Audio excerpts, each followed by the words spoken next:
Welcome to Let Us Farm. My name is Emily Noel Oge of Let Us Farm. So you are very much welcome to Let Us Farm. So today, what we're going to be discussing today is how to change water in your catfish farm. Now, we are laying emphasis today on changing water in your concrete tank, your rubber tanks, and your tarpaulin pond. Reason is that this is where I got some people are asking me questions much on this. I will later dwell on the earthen pond, probably in my subsequent video on how to change water in your catfish farm. If you have not subscribed to this channel, kindly subscribe to this channel. All we do here is we try to teach you practical knowledge of how to get the best result from your farming processes. And don't forget, Let Us Farm doesn't have any WhatsApp group.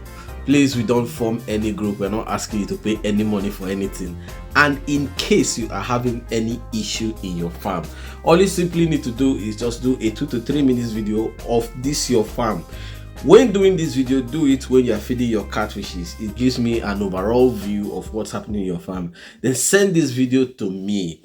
When you send this video to me on WhatsApp, I'm going to help you to solve the problem you are having in your farm. And should you not have my number, just comment on the comment section and I will surely send you my WhatsApp number. So I will be right back to discuss how do you change water in your catfish farm.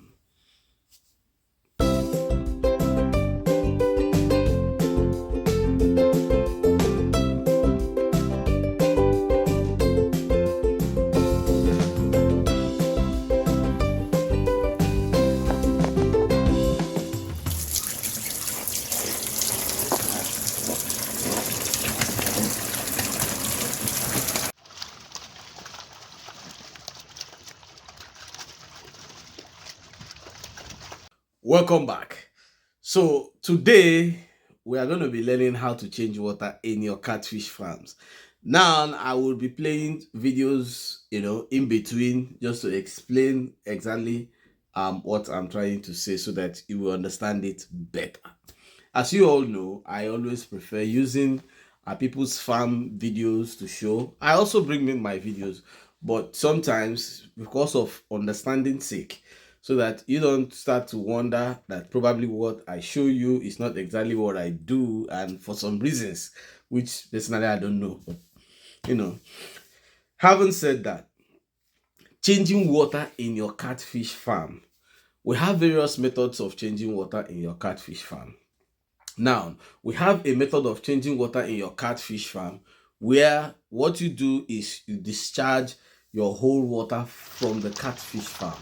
So when you discharge the whole water, the fishes are still there before adding new water. This is one format. Then we have another method of you discharge the catfish water probably to 90% of the water in the pond, then put in more water. Is still done. Then we have another method we call the flow-through method. The flow-through method is a system of changing water where probably you reduce the water to 70% of the water in the pond, then you open for the fresh water to start coming in while the ones in the pond are going out. Then if you run it for around 10 to 15 minutes, then you stop the discharge and then allowing for fresh water to come to the level. So these are 3 basic methods that we use, but I'm going to explain it from one after the another, and so that you can understand how these things work and probably reasons at a particular time, the advantages and maybe the disadvantages you may see in all these processes. So I'm going to start with the issue of complete total water change. Now, as a catfish farmer, if your fishes are still very small, between 0 to like 3 months, to 3 months, it's always good if you can do the complete water change. Now the reason is that at this point in the life of your catfishes, they are not so heavy, and they still have enough room to play during this water change, and their adaptability to shock and everything at this time is still very high. So all you need to do if you're changing water, remember anything I'm doing here, I'm saying here, is subject to you having good spacing in your pond. If you don't have good spacing in your pond, most of the things I say here, if you practice it, it may not give you the desired result. The reason is that if your pond is tight and when you are changing water you remove everything, there is possibility of your fishes being on each other, attacking each other and giving them injuries. You are always supposed to make sure that you stock according to what is supposed to be right. In case you are not sure and you want to learn and you want to know what is your stocking capacity of a particular pond, do the measurement of the length, the width and the height of that pond. Just send to me. I will be able to tell you how many you can stock. Remember, I said if you want to know and if you want to learn, it is free. I'm not charging you. But the reason why I said it is that most times when I tell people what they are supposed to stock, there is a barrage of argument. I'm not ready to argue with you. If I tell you that probably the pond is supposed to take 200 and you insist that it's 500, please kindly do according to your wish, so that it's not none of my business. I don't really necessarily need to do that, please. So like what I was saying, this first method, you can easily use it for the fishes, being that these fishes are small. Then they are not, even at 3 months I know they are big, but they are not that big, they are not that heavy, so they could still withstand this thing, shock. So what you do is you remove all the water in the pond. Not that you allow the pond to dry, but all the water will go out, then fresh water will come in. Immediately the water is flat on this thing, you open, new water will come in. Now, some new catfish farmers for some time now, they always ask me and they always tell me that they normally move their fishes out of their pond before changing water. Please don't do that. You are not doing the right thing. Maybe someone have told you that it's better to move out your fishes. No, it's not. The reason why it's not is that each time you are moving out your fishes, even in sorting or anything, you are actually inducing stress on the fishes. Now, anytime you want to change water, for instance, you are changing water every 2 days, it means that every 2 days your fishes are going to suffer a lot of stress and trauma moving them out. So if you watch a video now that I just sent now, you will see this guy now, and he's changing water in his pond. He's doing an honest thing that he wants to do, but moving out the whole fishes, putting in out something because he wants to clean up the pond or do anything, that's not correct. Now, if for some reasons you want to wash your pond, you can actually do it, but you don't need to put detergent when your fishes are inside there. So you can actually enter the pond, the fishes will move to one side. As you are cleaning, when the water is low, allow new water to enter that pond. Most mistakes that people do is that when washing the pond, they leave the fishes inside the pond, then wash the whole pond. The pond will now, the water inside the pond will now be thick. These fishes will take this thick water, and what happens is that by the time you remove the water and put new water, some of them may die.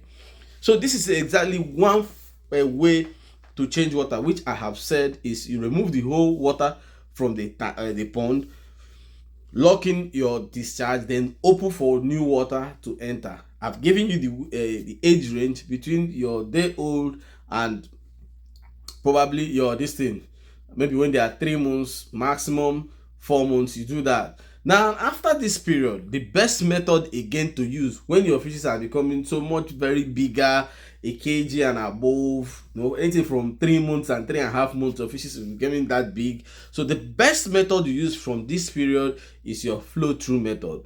Just like you will see in the video, in the flow through method, what you actually do is that you reduce the water in the pond to around 70%, 75% of the total water capacity. So if you have like 3 feet water in your pond, when you remove 2 feet, go down the remaining 1 foot, then you now start allowing clean water to enter while the one on the bottom is going out.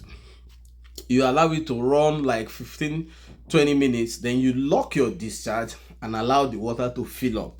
So this is what we call the flow through method. Now, the reason why we use it at this point is that, as the fishes are getting very big, when you now remove the whole water from the pond, most of them are always stressed out. Some people, for some reasons, when they remove the whole water in the pond, they don't actually add water immediately. I don't know why that happens, but some claim that probably the machine broke down. For your information, if you are changing water and you want to pump water, first of all, pump water into the tank of which you are changing. In case you don't have a tank, you are pouring direct, please make sure that your point of releasing water is okay before removing water from your tank. If you induce high stress on your fishes, they are going to die, not immediately, but after 2-3 days you start seeing them dropping. This is a general thing that many people have seen but don't know the cause of the death of their fishes. So this is the method I just explained, the flow through. So you just allow it. Once they just get to that level, you start putting in the clean water. So when this runs with the clean water for some time, like I said, between if this water runs between 15 to 20 minutes, then you can lock your discharge point and then allow it to get to the level. So this is the second method. I said we use this mainly on when your fishes are quite bigger. Then the third method of changing water is the one that you discharge the water in the pond to like 90-95%, then you put in the fresh water. People do that. It's not that bad. You do it mostly when you come to your pond and the fish pond water is not dirty. Example, now let's say in a 20 by 20 fish, no, let's use 20 by 10 catfish pond, which normally is supposed to stock around 220 pieces for best result, and probably you stock like 50 inside. Now after 2 days, you use your own. That's your normal routine, changing water every 2 days. So after 2 days, you want to change in the water. You looked at this water is still looking very okay, but because it's something that you want to do and you want your fishes to keep feeling okay, so you change the water.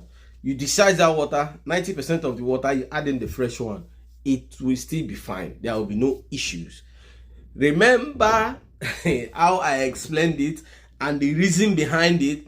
Why I say this is that some people now, because you don't have water, you want to do it and your fishes are stocked to capacity. Don't do it, please.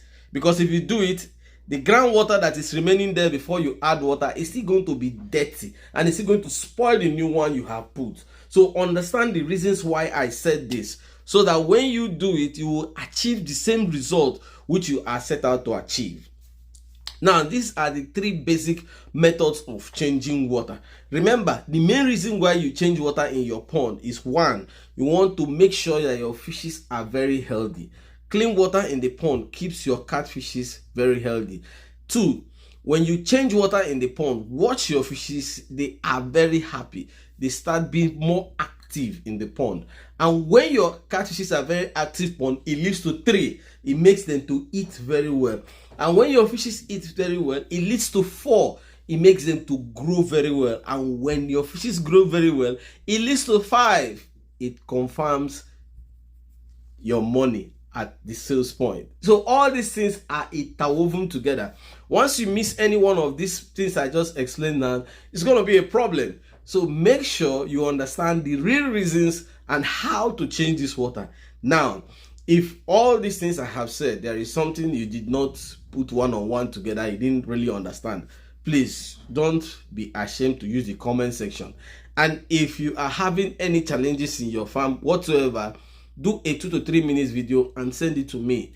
I will be able to guide you. Remember, if you want me to advise you on anything, always try and have an open mind.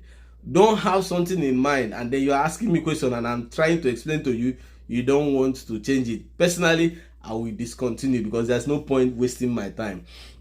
So if there's anything you want me to come and explain to you, or to do a video to do more explanation on, just use the comment section and give me the topic. I will do justice to that. Until I come your way next time, my name is Emelifonwell Oge of Leros Farm. Keep farming, it's a way of life.